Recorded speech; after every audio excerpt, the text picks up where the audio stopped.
Sentence. আজকে মূলত আমি আলোচনা করব সেন্টেন্সের একটি গুরুত্বপূর্ণ টপিকস নিয়ে।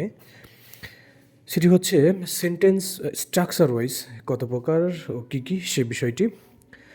সেন্টেন্সেস অ্যাকর্ডিং টু স্ট্রাকচার আর of three kinds. Number one, মানে গঠনের দিক থেকে সেন্টেন্স তিন প্রকার: সিম্পল সেন্টেন্স সরল বাক্য, কমপ্লেক্স সেন্টেন্স জটিল বাক্য, অ্যান্ড কম্পাউন্ড সেন্টেন্স সে যৌগিক বাক্য। আজকে আমরা মূলত দেখব সিম্পল সেন্টেন্স কাকে বলে সেটি। দেখো এখানে যে simple sentence is one of that contains only one subject and one finite verb expressed or understood.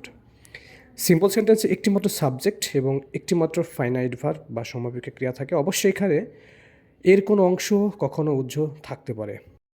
এখানে একটি নোটস আছে, খেয়াল করো। A simple sentence may also have one or more non finite verb or verbs. একটি simple সেন্টেন্সে একটি finite verb বা সমাপিকা ক্রিয়া ছাড়াও এক বা একাধিক নন ফাইনাইট ভার্ব বা অসমাপিকা ক্রিয়া থাকতে পারে।